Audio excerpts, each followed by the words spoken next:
Highest and best use. We mentioned that just before we went to lunch. It's the most profitable use of the property, if you will.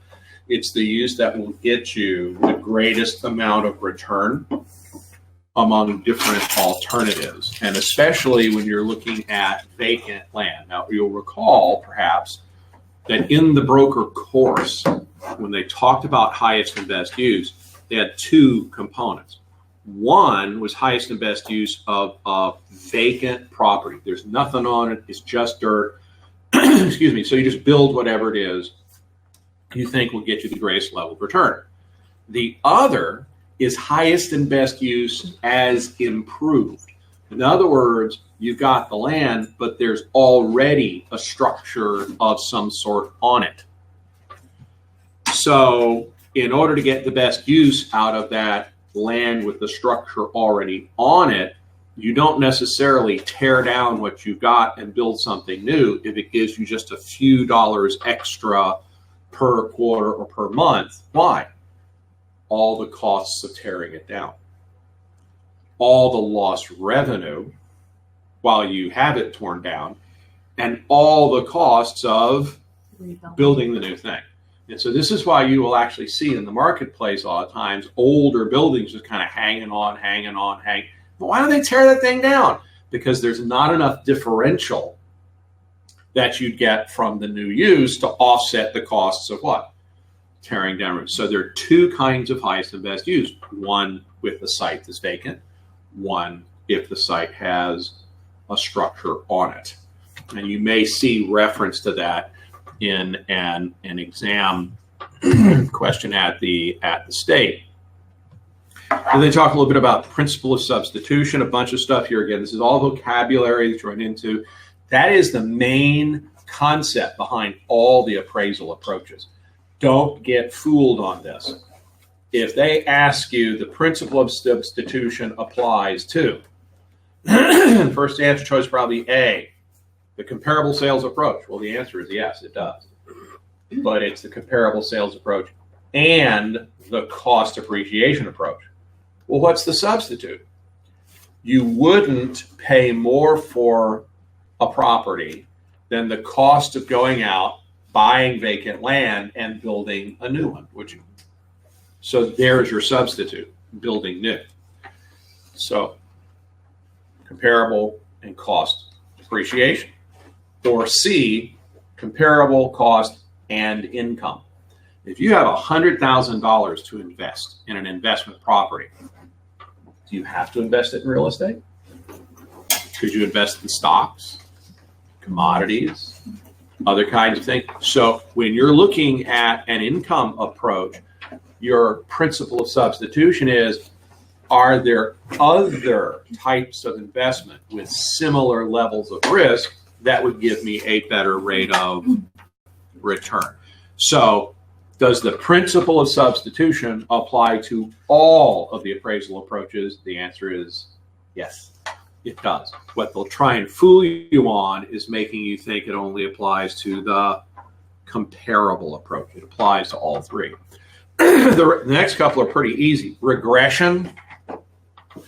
If you have the biggest house in the neighborhood, what's going to happen? All the other houses will pull you back down. On the other hand, progression, if you have the smallest house in the neighborhood, the rest of the houses tend to bring you up. So is the market naturally trying to pull your value down or pull your value up? Progression and regression. Reconciliation process, this is what we talked about. You look at the comparable approach, the cost approach, the income approach, figure out which one makes the most sense. If you're looking at down the street here in a strip center where you have a Walmart and a Planet Fitness, it's a retail center, right? Are you going to do comparable sales, cost appreciation, or the income approach? You're going to do all three if you're an appraiser, but you're going to give most weight to the income approach because that's what it's about. So you'd apply those as the appraiser thinks is best suited for what they're trying to do. Okay, three different techniques. before we get back into the details of these, just want to pause for a moment and have you just look at these names. The names of them tell you a lot about what they are, how they work, and the process you use to solve problems with them. Sales comparison approach. You just look at those words. What two things must you have? Sales of what? Comparable properties, right? If you've got a bunch of sales but they're not comparable, this one's harder to use. If you've got a bunch of comparables but no sales, that one's hard to do. Brand new single family home, brand new subdivision out in the middle of nowhere. Oh, there are comparables, the model homes and everything else, but none of them have sold yet. So the comparable approach would be extremely difficult to use in that situation, right? If you make adjustments in the sales comparison approach, to which property do you make adjustments? The subject or the comparable in the sales comparison approach? Comparable. The comparable, right? The name of the thing can kind of help get you going in the right direction. Cost depreciation. There are about 4 or 5 key steps that you have to take in order to do the cost depreciation approach as an appraiser. What's step 1 in the cost depreciation approach? Look at the name of it. Cost. You've got to estimate the cost, not what it was when it was built, but what it is today. That's where is it reproduction or replacement cost? That gives you on paper a brand new building, doesn't it? But it's 15 or 20 years old. What's happened in the meantime? What's step 2 in the cost depreciation approach? Calculate the amount of depreciation. Honest to goodness, y'all, just look at the name of the thing, and that'll actually, if you're doing a math calculation, okay, got to do this first, this second. If you're trying to answer a word problem about what order things happen in, look at the name of the thing, and that will help you decipher where you need to go. All it takes is just that little bit, and it'll come right back to you, right? Use every tool you can in this regard. All right, so you've got the cost to rebuild it. You calculate the depreciation. You're now going to obviously subtract the depreciation. That gives you the value, the current value of what part of the property? Land. The building. What's the reproduction cost of land? That's why you can't do depreciation on land, because you can't figure out a what? Cost to create. So you got the cost to recreate the building, calculate the depreciation, subtract that. There's the current value of the building, if you will, the improvements. All you have to do now to finish it out is add in the land.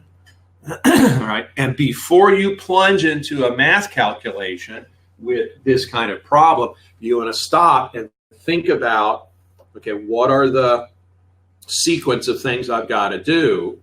And then you can go and start pulling out the information one at a time when you need it, right? Rather than just having this whole thing fall all over you, right? Does this make sense? Just you really want to use all the things in that test to give you the advantage and the edge. The third one, income capitalization.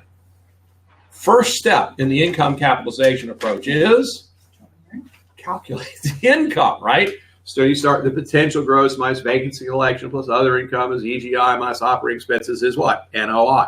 There's that formula. Once you have that net operating income, you're now going to capitalize it using IRV. Ever heard of something called a capitalization rate? Mm-hmm. Or an overall capitalization rate? One of the things you'll notice is they throw all sorts of jumbled information at you in a problem. And you've got info on comparables, on cost, on income, and it says estimate value of the income property. Okay, well, I'm probably going to use an income approach.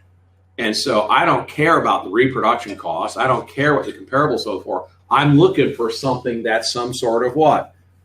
Capitalization rate, right? So just looking at the names of the things can help get you oriented about generally what you have to do. And once you're in that position, you all will start, you can figure it out. You can absolutely figure it out. It's when you're lost and don't even know where to start, that's where the greatest level of risk. This little technique can help get you into the zone you need to be in. Okay? Okay, so that's just a suggestion that you might want to do. So let's take a look at the sales approach, analyzing sale prices of properties. That makes sense. Primarily single family. That makes sense. Here's the one that you are likely to forget. Land. Think about it. If you have a 5-acre vacant piece of dirt, another 5-acre piece of dirt 2 miles away pretty much has the same characteristics. Well, this one's on a little 2-lane country road. That one's on a major highway. Okay, you'd have to adjust for that. But think about it. How would you do a cost depreciation approach value estimate on the vacant lot? You can't. You really can't. There's no reproduction cost, no depreciation. Could you do an income approach on a vacant piece of property? Yes. You could, provided it produces income. But most vacant properties don't produce a positive cash flow. They produce negative because you got. So you're kind of stuck with a sales comparison approach for vacant land. Single family, vacant land, two of the primary kinds of properties that you'd use the approach on. The different units of comparisons, square footage, acres, front feet, that sort of stuff to look at the size of the thing. The adjustment sequence, right? You're going to start with the comparable and always make adjustments so that the comparable lines up with the subject, right? This is the technical part of it. So this is one of those rule of 49 things that you ought to be working on. Because honest to goodness, I don't see a square root or an exponent or a y factor or anything in there. I just see plus or minus. The challenge is, which numbers do I plug in where? And that's why on exam questions at the state, if they want you to do one of these, they'll throw in all kinds of garbage that has nothing to do with the comparable. They'll throw in cap rates and vacancy ratios. If you're doing a comparable approach, I don't care about the cap rate. I don't care about the vacancy ratio.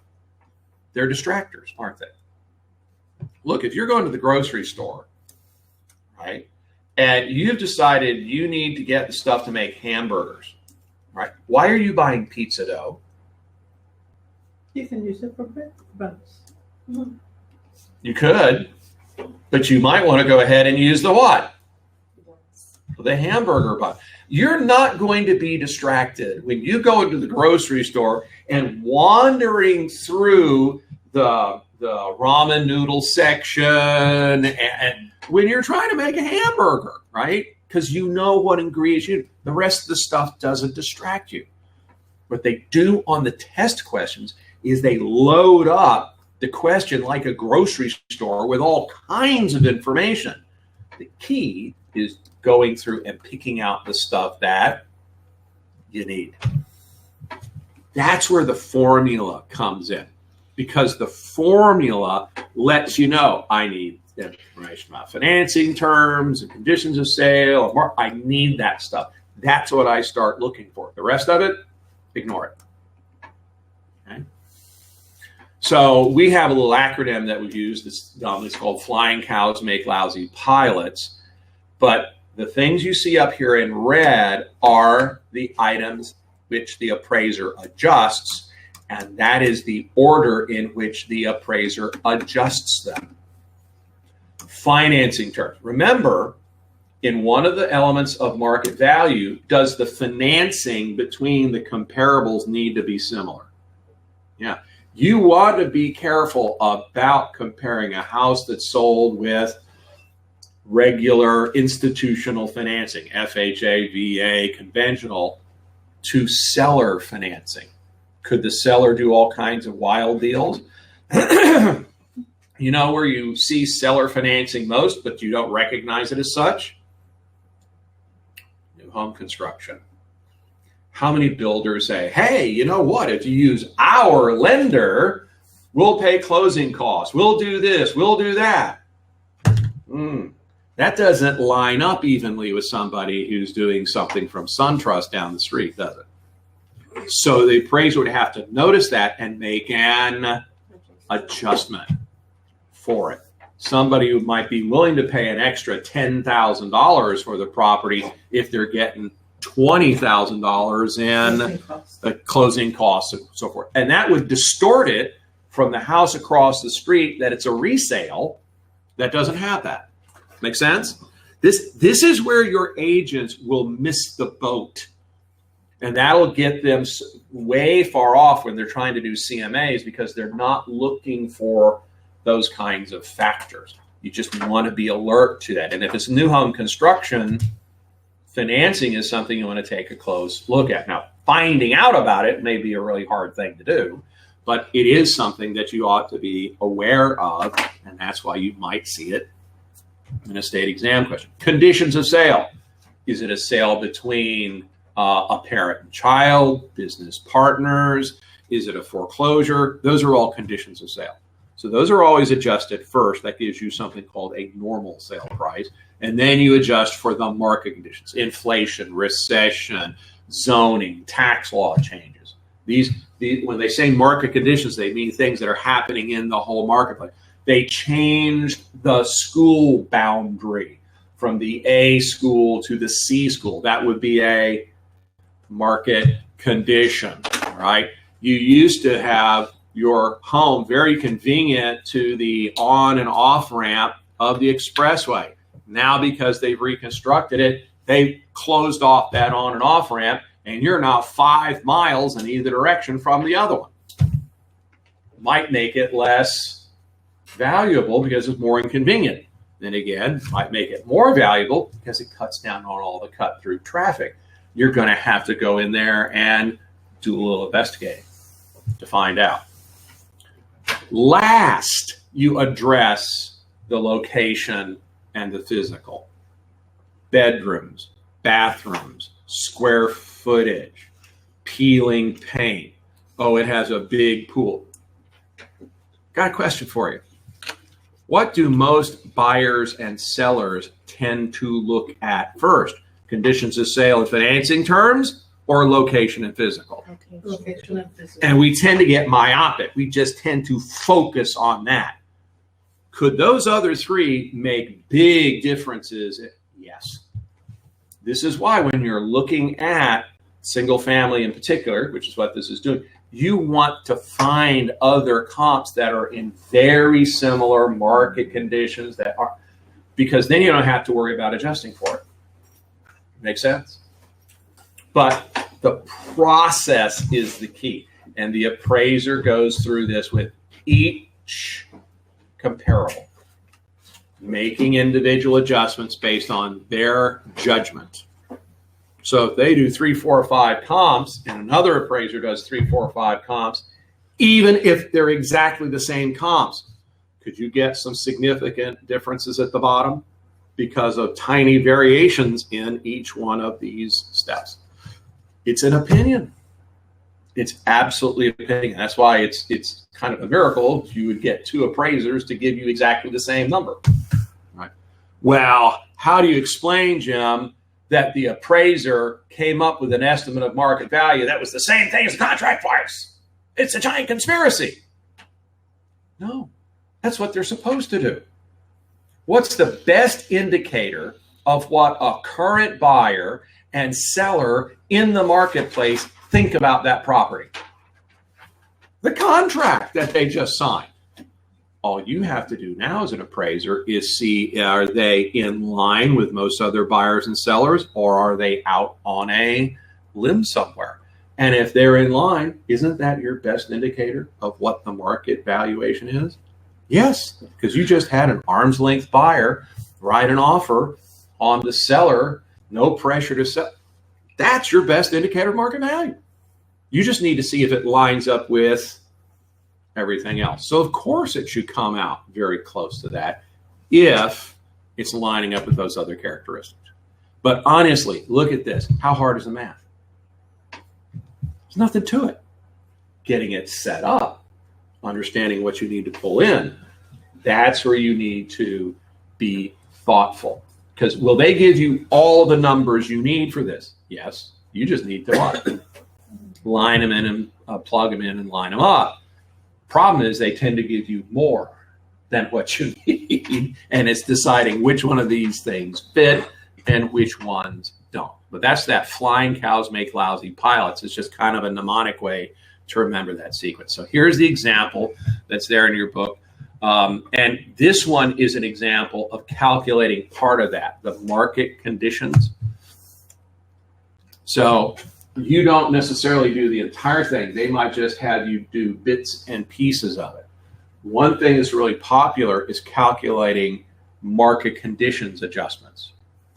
So the example we've got in your material is that an appraiser is looking at a property that sold in September of 2004 for $225,000. That same property sold again little over 6 months later for $240,000.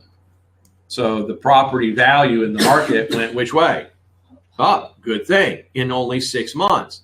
So the question is, what is the monthly rate of change? So when you do these things to measure change, you always measure from the starting point up to where you end, right? It started at 240,000. Excuse me, it started at 225. It ended at 240. So there was a difference of 15. I'm now going to turn that from a dollar amount into and you measure it against the starting point. So you take 15,000, divide it by that, 6.7%. And that will be one of the answer choices. And you will get it wrong. Why? Because they asked for the monthly. How many months were involved here? 8 months. So you take this and divide it by what? 8. And now you've got the monthly rate of change. How sneaky is that? Very. How easy is it to miss that? Very. Is this college level algebra? I mean, do you need Einstein to come in here and help you with this? You need a 4th grader. Now, just looking around the room, it's been a while since you've been in 4th grade. The skills may be a bit rusty, but it's not the math that's holding you back. It's the process, how you go through it, that could be holding you back. You can do the math. Easy. You can divide, right? Multiply, add, subtract. In fact, you don't even have to do it. You just got to be able to punch the buttons in the right order. My problem is my fingers are fat, so I might hit the wrong button. Mine is getting it. You know. Exactly. Getting it in the right order. That's why you have a formula. Rule of 49. Right? If you've got the recipe in front of you, ever had some family special item like at the holidays and you want to redo it, but you can't find the recipe? You go, well, I've been eating this for years. I'll make it. I know it. How does it usually turn out? On the first time, not so good because you missed a step. You did a little too much. It's a little bit of what? Trial and error. And it's kind of what you're doing here. But if you have the recipe right in front of you, your probability of getting it the way you want is much better. That's all I'm telling you on this. Keep that recipe handy.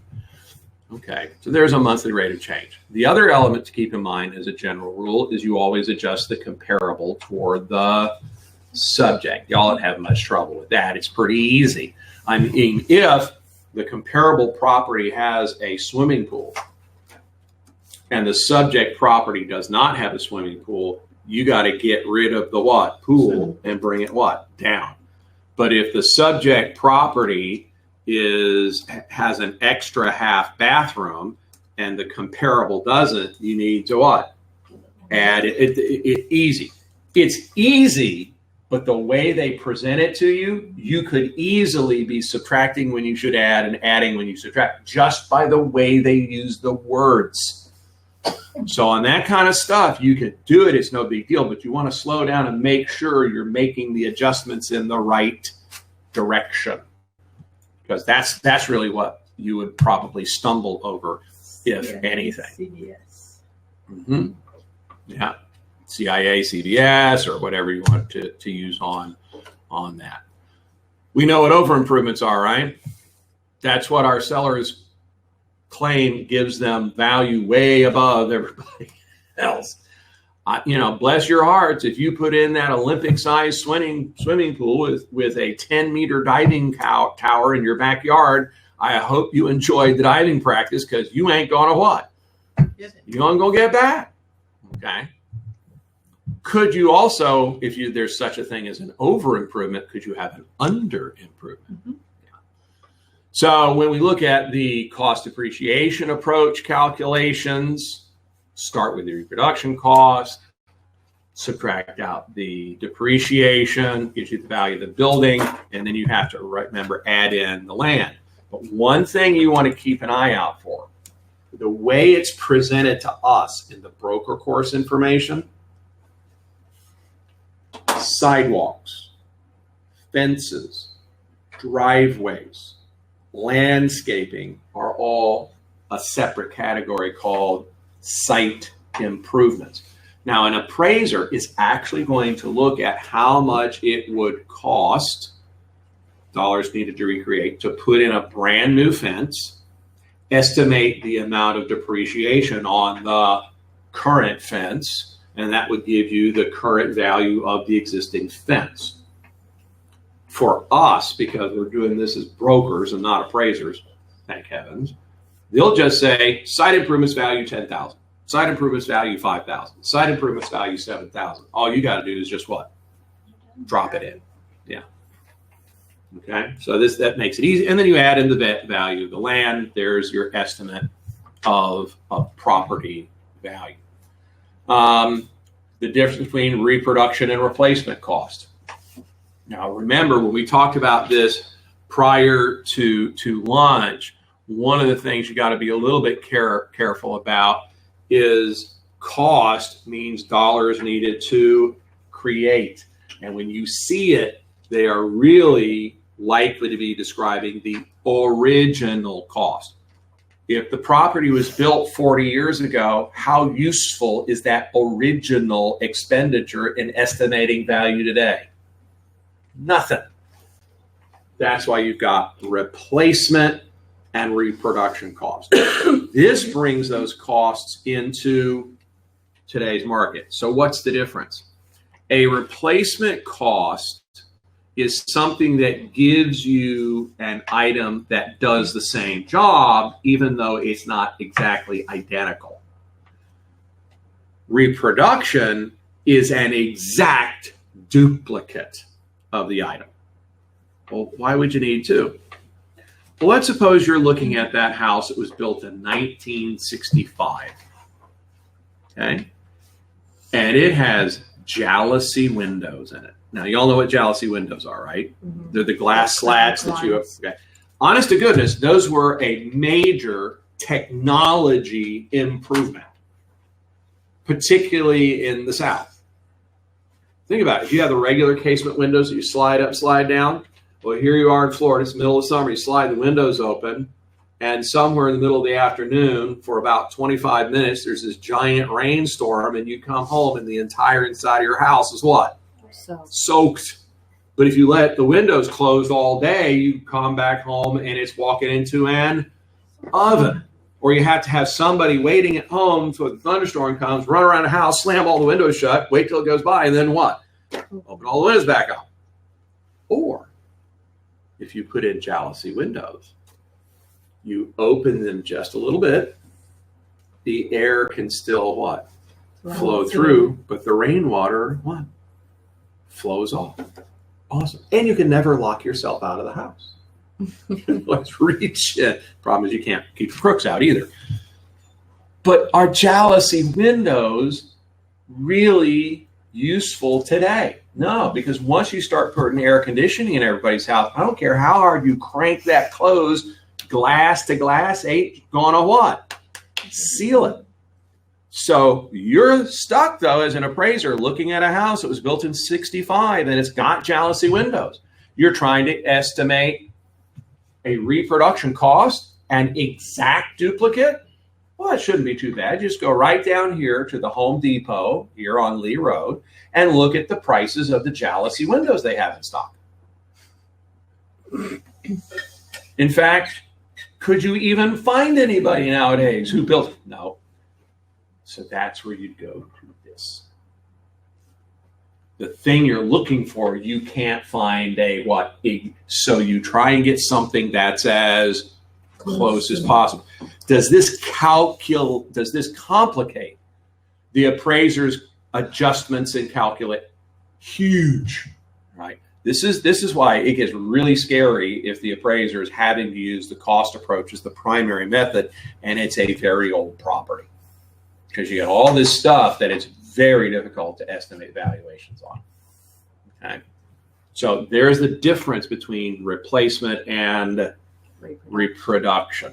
The older it is, the harder it is to get that, and the more likely you have to use this. That's never really going to be a math calculation. It's going to be a definition and a vocabulary or a concept question that you would see. Okay. So whichever cost technique you're using, there are three basic ways to estimate cost: quantity survey, unit in place, and then unit comparison. Quantity survey is a lot like what an architect or an engineer is going to do.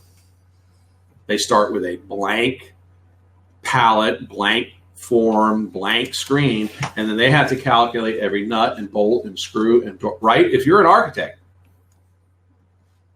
there's a blank piece of paper. What does it take to build a house? You have to calculate the number of pieces of boards, how many nails, how many doors, windows. Does that take a while? It's very accurate, but it takes a huge amount of time. Is that really a good fit for an appraiser? No. Okay. You could use the unit in place method, which is kind of a shortcut, and you say, okay, I'm looking at a duplex. They're both 2-bedroom, 2-bath units. Well, if I can figure out the cost of one, I just what? Double it. Or if it's a 15-unit condominium and all the units are basically what? The same. So it's kind of a shortcut. Here's the problem. Let's suppose you're looking at a single-family house. It's a 4-bedroom, 3-bath house. Every bathroom is exactly the same, isn't it? Every bedroom is exactly the same. Okay, so this doesn't work well if it's just a single property, but if you've got multi-unit properties, that's typically where you would see that. The unit in place. Yeah. The one you see appraisers use most often, though, is the third one, the unit comparison. And this is where you get that phrase, cost per square foot. Please, I'm begging you, notice it doesn't say price per square foot. It says what? Cost. Is there a difference? Yes. Right? So what's an appraiser going to do? You've got that single family house. How do I estimate the reproduction cost? It's 1,750 square feet, 3 bedrooms, 2 bath, 1 story, concrete block construction, 3 shingle tab, 3 tab shingles on the roof, asphalt shingle. All right. You go find some people who are building similar kinds of houses, 3-2s, 4-2s, concrete blocks, similar kinds of, and you go to the construction site and you ask the general contractor. You ask the construction engineer. Will they know probably to a fraction of a penny how much they're spending per square foot? Yes. And you look at a bunch of different properties that are currently under construction, go back, sit down, make a few adjustments because this one has some more modern materials. And what you come up with is an approximate dollars needed to be spent to recreate what you have. And then you just measure the building and what? You're done. Of the 3 This one is what appraisers use most often. Makes sense though, doesn't it? It's fast and it's accurate because you're using current buildings under construction. Okay. This is what most appraisers would do to estimate that reproduction cost. We already know that depreciation is the opposite thing. Anything that will cause the value to go down. All right. The term accrued, remember, just means built up. So if it's a 25-year-old property, have you had lots of depreciation that's built up over those 25 years? It's just total of all the depreciation, accrued depreciation. By the way, does depreciation apply to land? No. It can't. The reason it can't, what's the reproduction cost of the land? It's not. It doesn't go away. And even if you could figure that out, what's the depreciation schedule? What, are you going back to the book of Genesis? You know, okay, how to calculate depreciation. That's why you can't apply this approach to just vacant land, only things with physical structure. So the technical side of it, when you get into the calculations, you got the reproduction cost, you have the depreciation. How do you actually calculate the depreciation?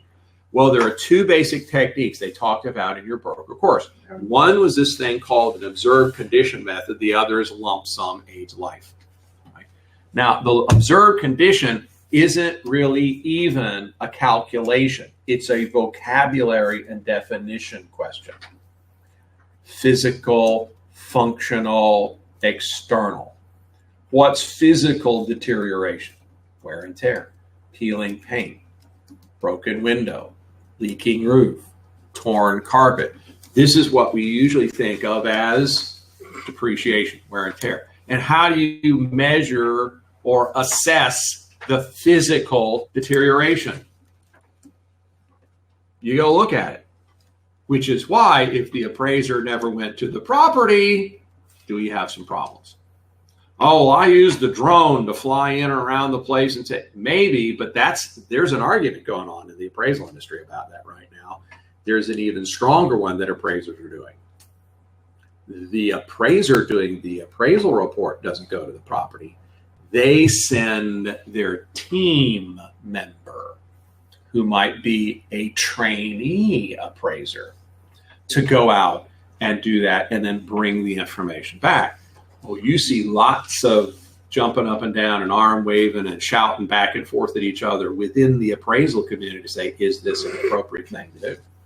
It's a real hot argument. I'm not even getting into the drones and all the other stuff, right? So just like regular real estate, there are controversies in appraisal. Happily, we don't have to go down that road, but that's how you assess physical deterioration. You go what? You go look at it. Even if you have two appraisers that are standing right there, one might say, carpet looks about 6 months old to me. The other says, it looks about a year old to me. Which one's right? Both of them. Well, Jim, the guy bought the property, bought the carpet 9 months ago. Irrelevant. What's relevant is how it was, what it looks like. Because how do buyers make their assessments? And you have some older homes that look better than new homes. Yes, absolutely. Right? It's a judgment call. Functional, outdated style or design. How about a 4-story office building with no elevator? How about a brand new 5,000 square foot, 4-bedroom, 3.5 bath, single family home, no air conditioning? Right? It's not up to date. Layout, design, even something like color and flooring. You've got a 2-bedroom, 1-bath condominium unit in New Smyrna Beach. It was built in 1970. The owner, 72. The owner bought it in 1972, brand new. Vacations there once a year for 2 weeks and spends 3 weekends on average there during the year. Doesn't rent it, doesn't let relatives stay there. If the owner isn't there, there's what? Nobody in it. They have a cleaning and maintenance crew that comes in every week and cleans that property top to bottom, whether there have been people in there or not. They're crazy, but that's what they do. So you're the appraiser. You go over there to do an assessment of it, and you open the door, and in front of you, you see beautiful, pristine, 3/4 inch earth tone brown wall to wall shag carpeting from 1972. You see the dark fake paneling running all the way down the wall. You see the burnt orange corduroy furniture with the chrome trim with the swag chain lamp, right? You don't see the doors in the kitchen. You see the orange and black glass beads, and you have the avocado green kitchen and the harvest gold Yellow. I'm sorry if I'm describing your house, right? But it's not in style anymore. Could that affect value? Even though it has no physical deterioration, functionally it's what? How many people threw out clawfoot tubs and pedestal sinks? Now they're back in Yeah. again. Ripped out subway top, right? Replaced hardwood floors with shag carpeting, right? All took out. But I mean, we keep what? Well, the cool thing is, if you hold the property long enough, it what? It comes back, right? Glass block walls, ceiling fans, hardwood floors, you name it. But the appraiser's job is to assess what is the market thinking about that now. That's functional. Could even be style or design. External. Please be careful about this one. It means outside the property boundary, if you'll recall. So if you have potholes in the driveway of the house, that's not external. It's both physical and functional. But if there are potholes in the street in front of the house, that would be what? External. It's outside the property boundary. By the way, what can you do about that if you're the owner? Nothing. Pretty much nothing. All right. That's why it's a challenge. You maintain your home and yard in pristine condition. Your neighbors, on the other hand, aren't quite as diligent. External depreciation. And by the way, this is the whole reason for an HOA, isn't it? Right? So physical fun, tax law changes, zoning changes. Oh, they changed the school boundary. That's what? External. Make sense? Be careful. Peeling paint on the exterior of the house is not It's still external. But you see how they're trying to set you up in a question like that? Yeah. All right. So the only reason you're going to miss this is if you stumble over and don't pay attention to what it is you're actually seeing there. You get caught up in trying to run too fast through the question. You'll catch it every other time, though. Now, there are a couple other terms here, my favorites, curable and incurable. They don't mean the same thing in appraisal as they do at your doctor's office. Thank goodness, right? Well, Mr. Lowe, would you mind paying in cash today? Why is that? Well, what you have is incurable, and we don't think you're going to be with us long enough for the credit card to clear. That's not good to hear. However, that's not the case in appraisal. Can you, for an appraiser, can you fix a curable problem? Of course you can. Can you fix an incurable problem? Yes. What's the difference?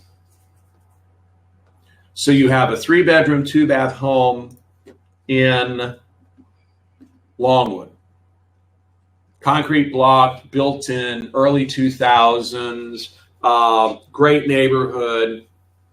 Everything about the house is fine, structurally okay, nothing's wrong with it. The owners, though, just haven't really kept up diligently with the outside of the house. You got some stains on the driveway, you got some cobwebs up around the eaves, the yard's a little overgrown, the hedge is a little scraggly. You're getting ready to list this thing. You get on the phone, you call your lawn guy. Say, I need you to get over here and fix this thing up. Say, the owner's going to pay you $500. And here's what I want you to do. I want you to pressure wash the outside of the house and the driveway, mow and edge the lawn, and trim up the hedges. And then throw down a little mulch if you can. So sure. He comes over, gets there about 11:30, probably done about 2:30, 3 o'clock. What does the house look like after he's done all this stuff compared to before? Hopefully good. Well, you get that back now because the curb appeal is so much better. Easy. Easy. Because before people would drive up and look at it and go, I don't know if this ever happened to you. Ever have buyers in the car, you pull up and they won't get out of the car? Mm-hmm. Curb appeal. It's for real, right? That's curable because you're going to get back whatever you put. It doesn't have to be more. It just has to be the same. Same house. The water heater in it is dead. So you get on the phone and call Home Depot for $500. They'll bring over a new water heater, take out the old one, install the new one, haul the old one away. Deal, right? So they do that. Now that you've got a brand new water heater, will that add $500 to the value of the house? Incurable. Make a little more sense now? If you're not getting back what you put in, it's defined as incurable. You can fix it, but you're not going to get back what you put in. But, okay, say for example, when Irma happened. Yes. Whenever, in the area that I'm in, Yep. most of the houses were built 2003, 2004 Yep.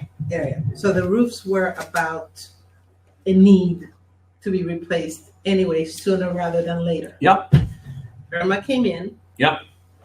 Now, most of the roofs have to be replaced, and a lot of them through insurance. Yep. I thought that with appraisals, it added value to the house because then now you don't have to, the new buyer doesn't have to worry about the insurance. Oh, it added value. But here's the question. Did it add as much value as it cost to put on the new roof? I just had to do this.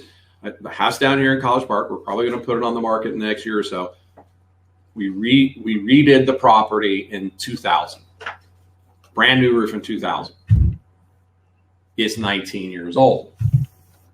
I had to put on a new roof. Okay? I guarantee you that I have a new roof on the house, added value to my house, but it didn't cover in added value what I had to spend to put on the roof. If you spend $10,000 putting on a new roof and it adds $8,000 to value, it improved the value of your house, but not enough to what? Cover the cost of fixing it. That's the definition of incurable. You're just not getting back what you've put in. Oh yeah, they're worth more now that they have new roofs. But the question was, how much did the owner have to spend to put in the new roof? And did it add that much or more? That's all that this curable and incurable is. Does that make sense? Okay, that's what they mean by curable and incurable. Right. Okay. That's the observed condition. It's just vocabulary. Lump sum age life, this is where you're actually going to have to do perhaps a calculation. Okay. So under the lump sum age life, there are a couple of formulas that are available to you. So the basic formula that you would see for lump sum age life is over on, let's see, page BRV 26. All right. So you've got some terminology here. Effective age, economic life, and remaining economic life. Effective age is what it looks like, not necessarily how old it actually is. What you mentioned earlier, could an older home actually look newer than it is because they've maintained it well? Yes. Right?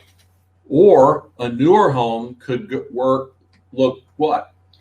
older because they haven't maintained it as well. That's effective age. Economic life is not an opinion. That's a standard, and there are guidelines that appraisers will look up to see, okay, for an asphalt 3-tab shingle roof from this manufacturer of this type, the expected life is X. And every appraiser will use the same number. What causes the variation? They go look at it. You know, and if the roof is on a house that sits under a bunch of pine trees and the sap drips on it, and it's near the beach and the seagulls roost on top of it at night, that's a sorry looking roof, right? And even though it's only 5 years old, it looks like it's 50. That's effective age versus economic life, right? And remaining economic life is like the roof. It's a 12-year life roof. The appraiser estimated it looks like it's 8 years old, so effectively it has what? 4 years. 4 years left. These would all be vocabulary or word problems. So there's actually an example calculation here to show you how to go through the numbers. Once again, it's add, subtract, multiply, divide, but it's the formula. It's the sequence. So I think I've got that in here. So here's their example. A small office building has an effective age of 10 years and an economic life of 50. If the reproduction cost of the building is $100,000, two questions. One, what's the accrued depreciation? Two, what's the depreciated value of the improvement? Okay, so let's break this thing down. What do they mean effective age? How it looks. Looks like it's about 10 years old. If they said a 15-year-old office building has an effective age of 10 years, would you use the 15 or the 10? The 10. That's where they're going to try and what? Throw you off. Effective age. All right? Has an economic life of how long? 50. 50 years. Right? And the reproduction cost is $100,000. So here's what they do. They take the $100,000 reproduction cost. Since it's supposed to last 50 years, 100,000 divided by 50, it should be depreciating at a rate of about $2,000 a year. How old does it look? 10 years old. 10 years old. What's 10 times 2,000? 20,000. There is your accrued depreciation. Well, now, you just told me you've got a $100,000 reproduction cost new building. You've just also told me that there's $20,000 of depreciation. So what's the current value of the building? $80,000. Reproduction cost minus depreciation. It actually does make sense. You have to run through it a couple of times or two. It's a lot easier than it looks at first glance. The math is never your problem.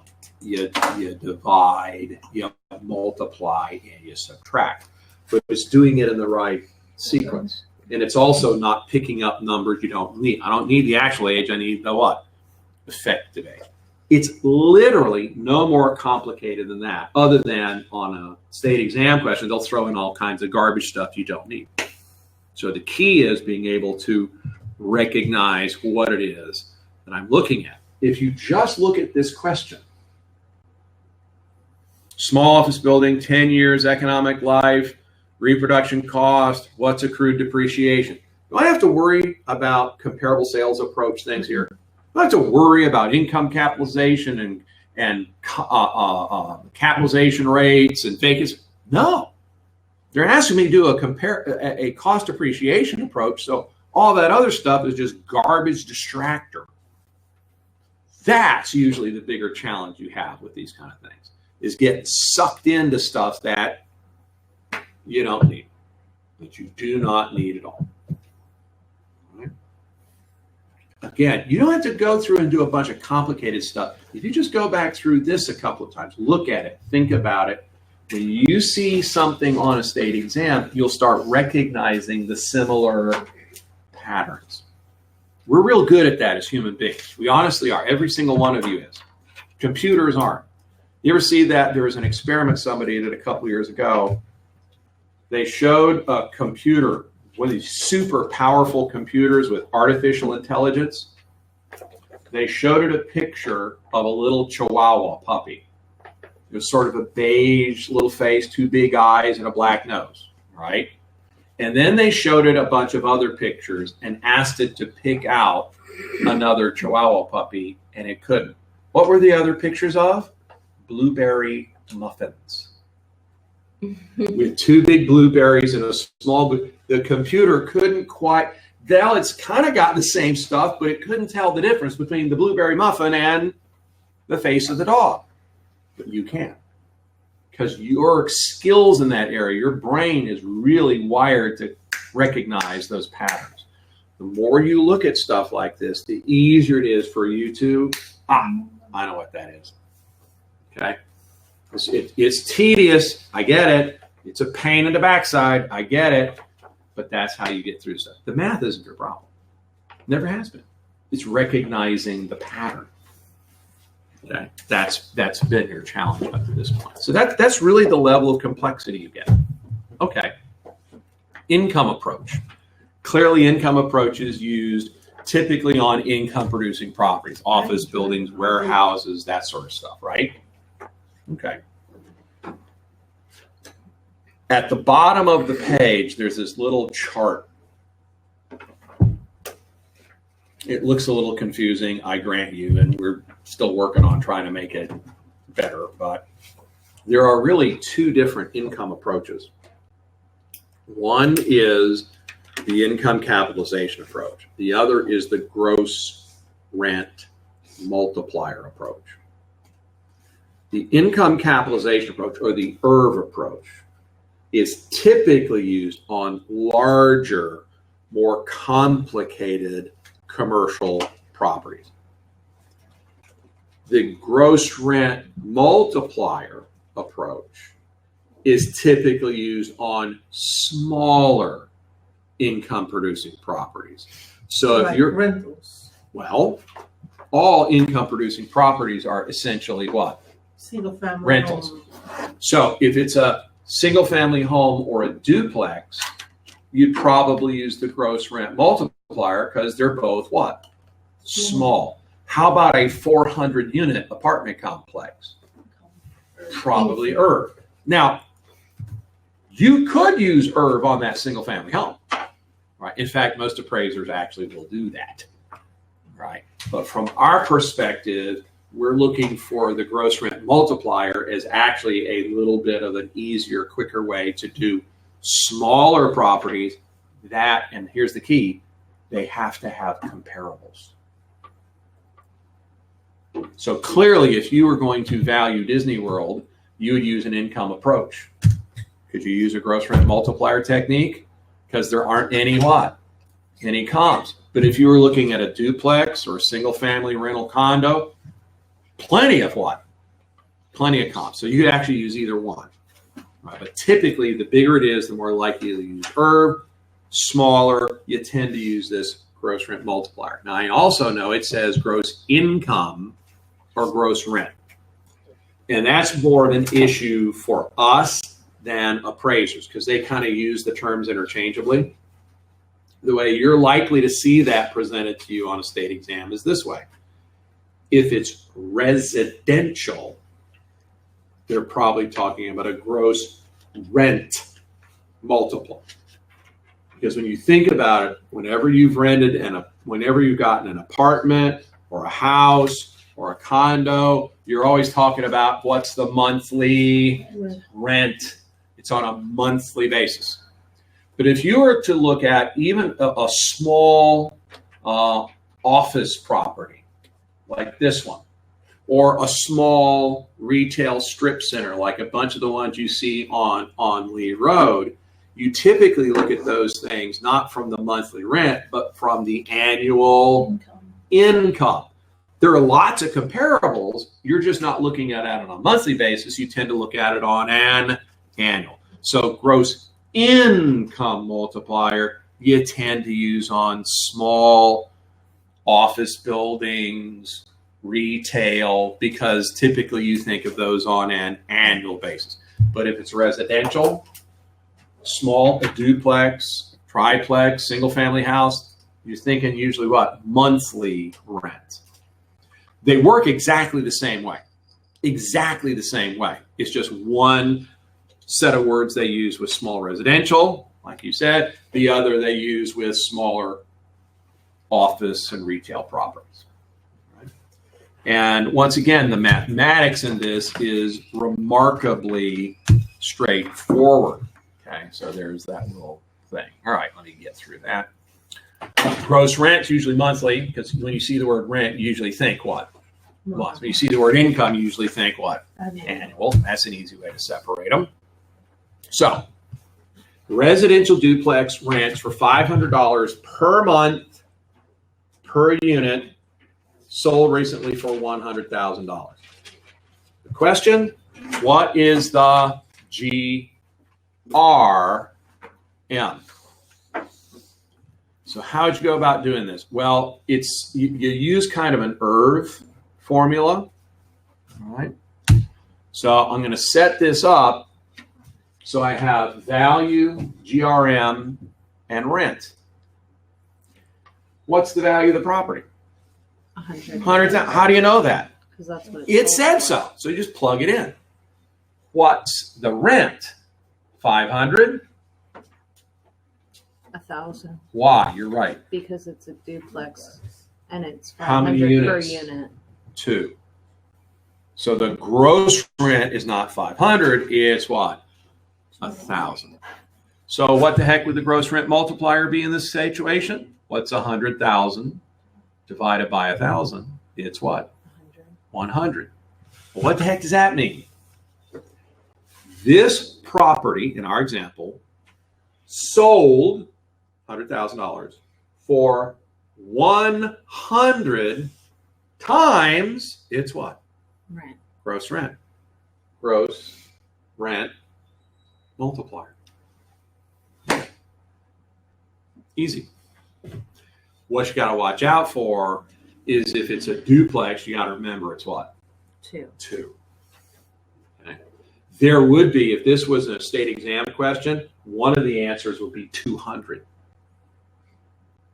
Because if you just use the 500, it would come out to, nope, they want what? 100. Does this make sense? Okay. The math, super easy. Question. Okay. What is helpful is having this little what? Triangle form, kind of like IRV, isn't it? It's a little different from IRV because the value's on the top and the income's on the bottom, but it works the same way. And in order to do this, you always have to have 2 out of the 3. If you find those 2, you just use the rule of thumb. Well, if I'm looking for GRM, what do? This divided by that. If I had a GRM and rent, how could I estimate value? Just what? Multiply. All right. Again, this is where the rule of 49 comes in handy. If you got this little thing scribbled on the side of that little tablet of yours, you run into the problem. You can't remember it. You look down at the form, you go, oh, wait a minute. It'll come right back to you. Not going to be an issue. They're super easy to do. Math isn't the issue. It's just recognizing the pattern. Which pattern do I need to apply? Okay, let me see if they're going to throw a twist here. What if I wanted to convert that from monthly to annual? Times 12. I changed this from 1,000 a month to what? 12,000 for the year. This doesn't change, does it? Mm-mm. So now 100,000 divided by 12,000 would give you a G what? IM of 8.333. What does that mean? It means that this property sold for 8.3 times its what? Annual income, which is the same thing as 100 times its monthly income. It's just this way they're looking at it in annual, the other in monthly. All right, so let me ask you this question.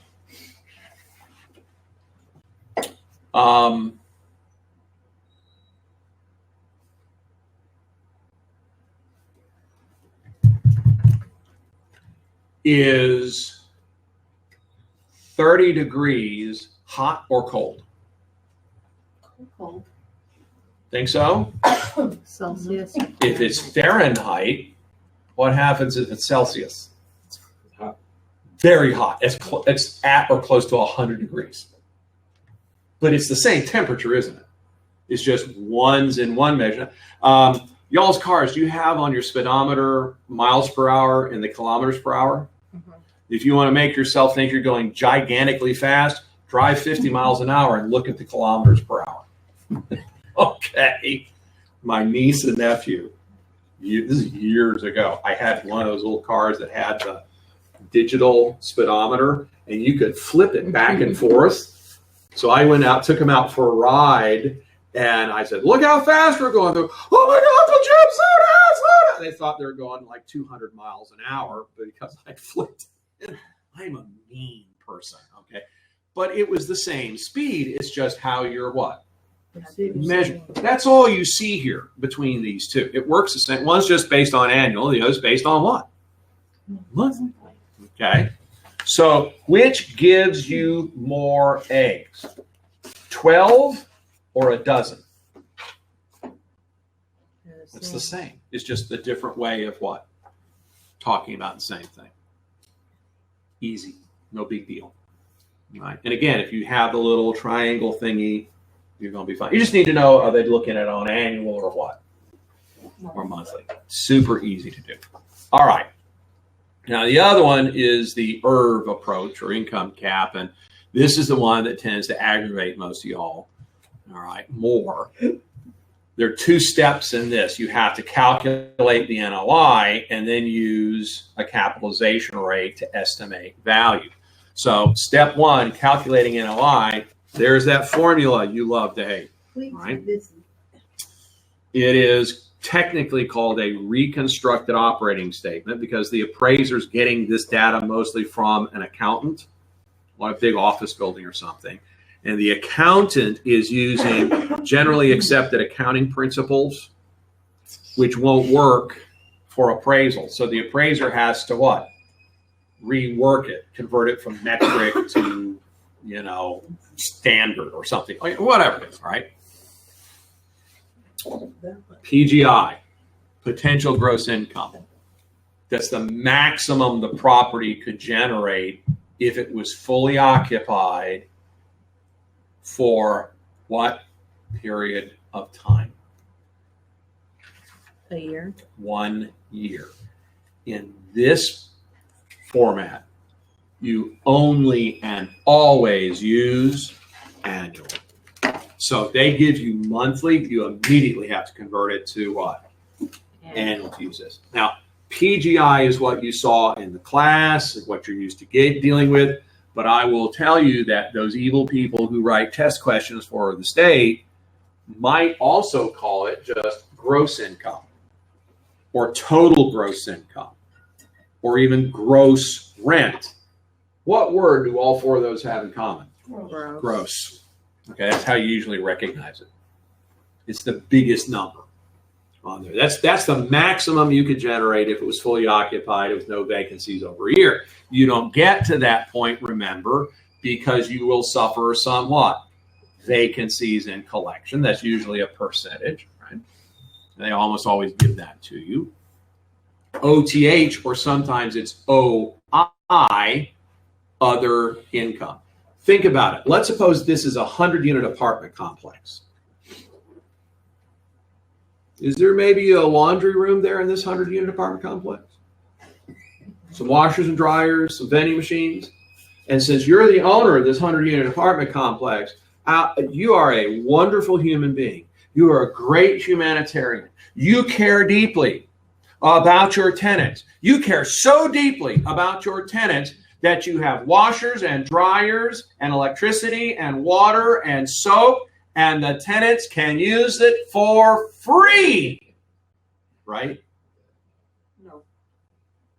You mean you charge your tenants?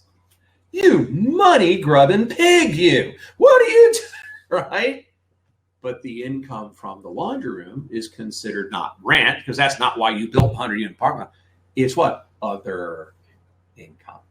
And it's primarily there so you can help offset your vacancy and collection, covered parking, storage space, all kinds of stuff, other income. It's not the main reason you built this income producing property. It just gives you a little what?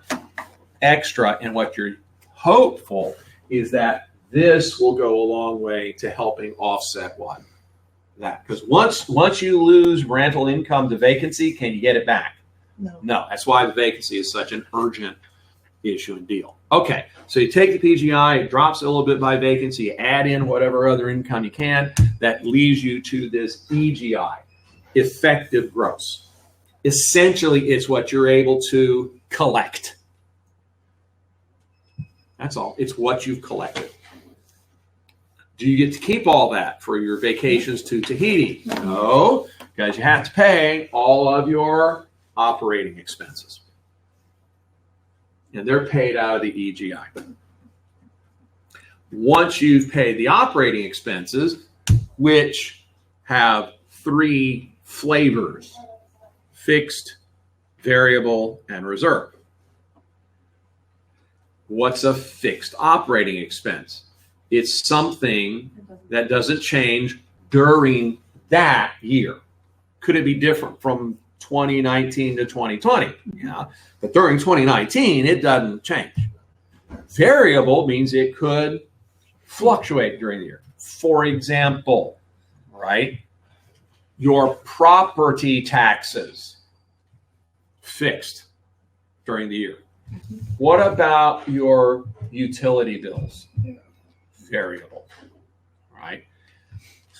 Technically, a fixed operating expense is not affected by the vacancy level of the property. If you start out the year with 90% occupancy and only 10% vacancy, and you wind up 2/3 of the way through the year with only 10% occupancy and 90% vacancy, what happens to your property taxes? Nothing. Fixed. What would happen to your utilities? Significantly change. That's the definition of a variable. If it's affected by vacancy occupancy levels, that's a variable expense. The mortgage will be fixed, right? Well, hold that thought for just a second, because that's the one I want to. That's why there's a change from the accountant to the appraiser. If we were talking to an accountant, yes. We're talking to an appraiser, it's not. I'll tell you why in a second. But I want to talk first about the reserves. Will the elevators in this apartment complex last forever? Yep. The air conditioners, the pool pumps and filters, the roof. A wise and prudent owner, a rational economic person, if they are going to have to spend $100,000 to put on a new roof, and roofs last 10 years, the prudent, wise, and rational owner will set aside about what? 10 grand a year in a reserve so that when the roof degrades, they can put on a new roof. Well, why is that rational? It's really hard to get tenants to move in if when it rains outside, it's raining just as hard inside. That makes perfect sense, doesn't it? But when's the last time you heard of or met a rational economic multifamily property owner? No, they don't want to put the $10,000 in reserve. They want to use it towards their new lease on their new Mercedes. And they will exactly do that. They'll leave an IOU in there. All right. The accountant's happy, but the property manager is beating your head against the wall because I don't have any money in there anymore. But that's what reserves are. But an appraiser, whether they're putting money in there or not, the appraiser says it should be done that way. And so we'll calculate it. So now you measure, Stevens, the mortgage payment. An appraiser must, this is the requirement of appraisal, this is the standard that they operate under, all appraisers all across the country, they must be able to support and defend every number that gets put into that appraisal report. Every single number. So let me ask you a question. You're the appraiser. You're looking at this building. You're doing an appraisal because somebody's thinking about buying it. Clearly, the new owner will be taking over the current owner's mortgage payments, right? No. Well, won't they finance exactly the same amount? Over the exact same amount of time? At the exact same interest rate? Why would you include mortgage? You can't, can you? Because the new owner could buy it all cash and there wouldn't be what? Any mortgage. And this is one of the things they're going to try and sucker you guys on. They'll give you, the appraiser has received the following financial information from the building's accountant. They'll have rent, vacancy, blah, blah, and then they'll get in, utilities, janitorial, mortgage payment, maintenance. What you got to do before you do this thing? You got to take that mortgage payment and what? Take it out. The other thing, income tax. Surely the new owner will have exactly the same tax rate. Man, if you can't figure out what the mortgage payment is, good luck figuring out the income tax. So there are two things for an appraiser that are never, never, never, ever part of operating expense. Mortgage payments and income taxes. What do you think they'll throw in to problems like this on the exam? Mortgage payment. You bet your life, because they're trying to sucker you into using those. So it's really not about the math. It's about understanding and remembering the definitions of the way an appraiser. That's why it's called a reconstructed operating statement, right? Because they're adjusting it to meet appraisal guide. That's perfectly acceptable for an accountant under generally accepted accounting procedures, but it's not acceptable for an appraiser. Okay. That will definitely make some points for you if you run into questions like that, because it's very common that they would throw that. Okay, so you total up all of your expenses, you subtract it, and now you are left with NOI, which is the net operating income, right? Now that you've got that, you're going to take and go to step 2. You're going to take that net operating income and plug it into IRV, the I in IRV. If you're trying to calculate value, you need to use your thumb.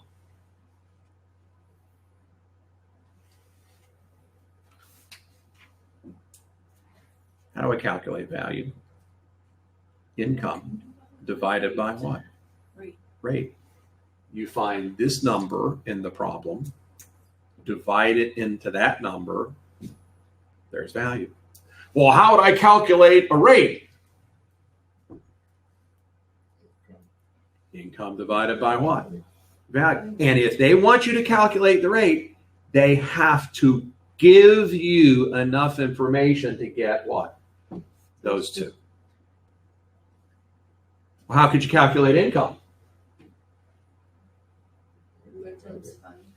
You have this little IRV triangle. And you just set it there. You say, okay, what are they asking for? Or what's the value? I need an income and I need a rate. And now you start going down through the problem. Depreciation, effective age, comparable. No.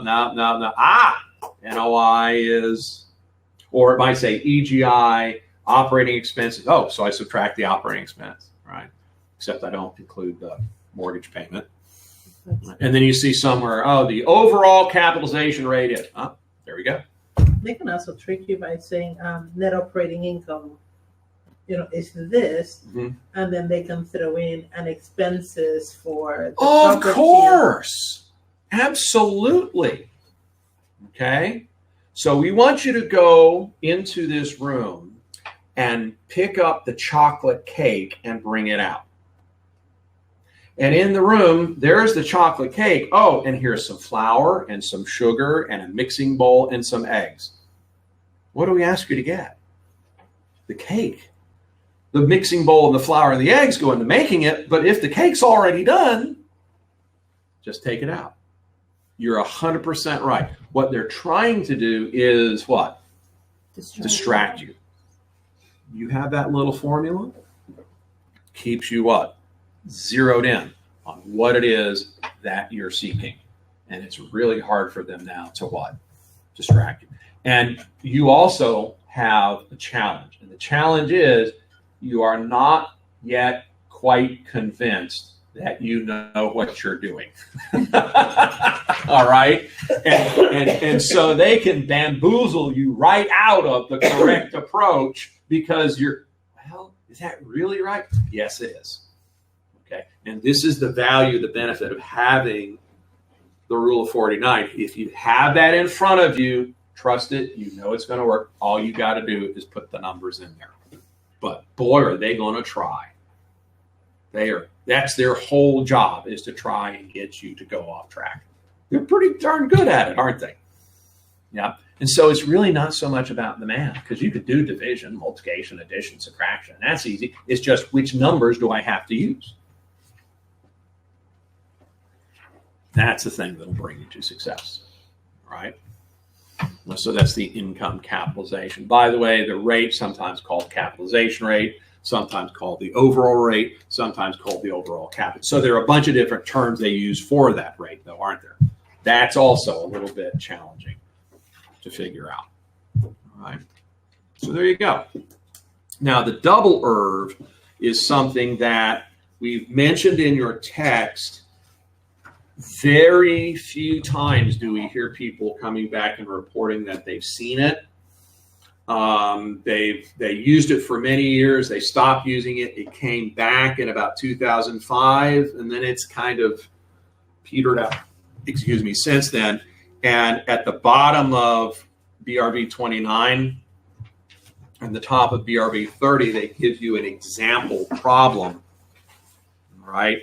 And what they're trying to do is figure out the value of just the building or just the site. So let me back up here for a second. See the V for value? Is that the value of the building or the site or both of them combined? Both of them combined. Because the income is generated not just by the property sitting on it, but also where it's located, right? So this is a total. And if for hurricanes, Irma is a good example, but even worse or better example, depending on how you want to look at it, where Charlie, Francis, and Jean in 2004, we had 3 major hurricanes go right over the top of us in the span of 6 weeks. Okay, so the hurricane, and one of the property groups that I was working with, we had a 20-unit apartment complex, and I can't remember which one it was, but it basically blew the roof off the whole thing, and it was a mess. So they sent the appraiser out. Okay. And the problem was we had an estimate of the value of the whole property, but nothing that told us exactly what the building was worth so we could make the appropriate insurance claim. Problem with this is this doesn't separate the building and the land, does it? They're locked together. So there's an old technique. It's called an annuity capitalization approach. We call it a double IRV. And the way that works is we set up one IRV. What we used before is direct capitalization. But the double IRV sets up one IRV for the site and one IRV for the building. Works the same way, just do it one for the building, one for the site. That way you can look at them separately rather than together. And oh yeah, by the way, could this be involved in estimating highest and best use? What kind of building do I want to put on this site? Absolutely. But it's kind of an older technique. So what you have to do in this technique, though, is take the income and split it so you know how much income is being generated by the land and how much is generated by the building. And so that's what the example problem shows you, all right? So let me get to that. There we go. Come on.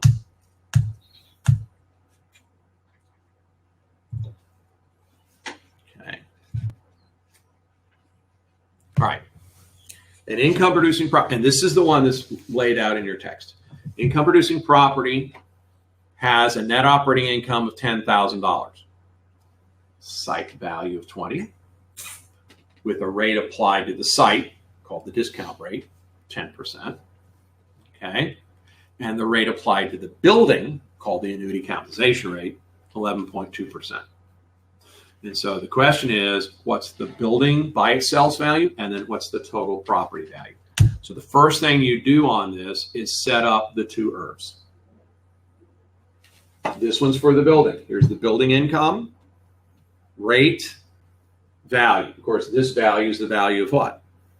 The building. This rate is the rate for the building. Income for the site. The R is the rate for the site, and the V is the value of the what? Site.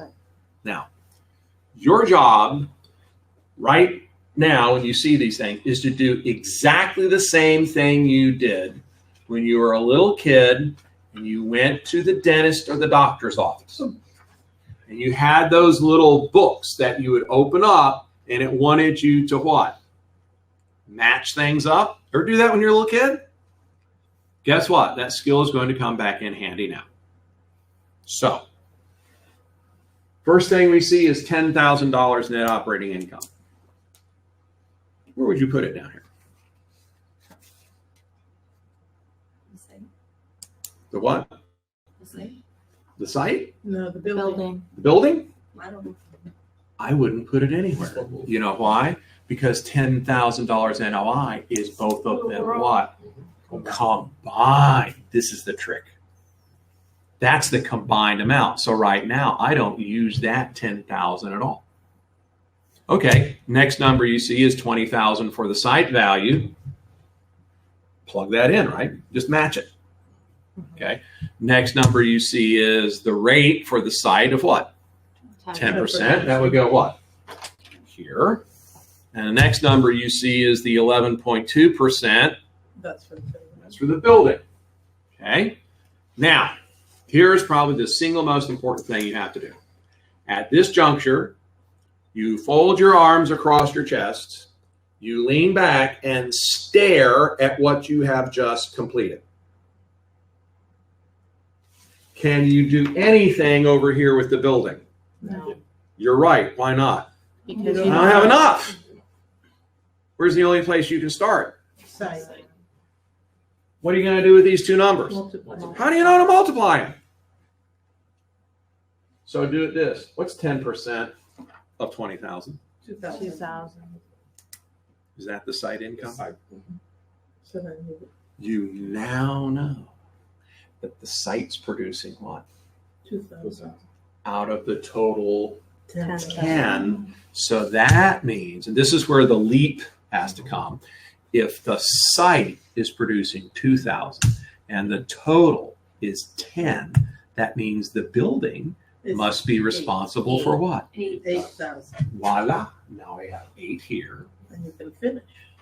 Do the division. Okay. Super easy to do, provided you've got the recipe. This usually causes most people to completely freak out. They have nowhere. Oh my God, what am I supposed to do? Right? Because it's not in the text. It's not in the broker course text. The only reason you're seeing this is because you have a bunch of old cottonheads like me who are here at IFREC and we remember this stuff. All right. But is it super easy to do if you set up the double IRFs? Easy. You just fill in what you have and solve for the missing pieces. Now, there will be an answer that matches putting the 10,000 for the building. It'll be wrong, but it'll be there. But they ain't going to fool you on this anymore, are they? Super easy to do. And that example you see there in the text is exactly how you're likely to see it. Except they changed the names and the numbers and everything. But it's the same concept. If you have the double IRF, was that easy to do? Yes. Piece of cake. No. Super piece of cake, right? Easy, easy peasy. All right. Okay. So you finish out all the calculations. The building 71.4 and the total property Well, how'd you get 91,000? Well, if you got a $71,000 building and a $20,000 site, the total must be what? 91,000. And you can see for an insurance claim why you'd need to figure out the what? Building value, because you didn't insure the land. You just insured the building. So now we know how much to try and make it. Now there's a whole other part of this. You got to go fight the insurance company, but at least you have a basis to start the claim. All right, and that's what an appraiser can do with the double herbs: separate building and site from each other. Okay, that's it.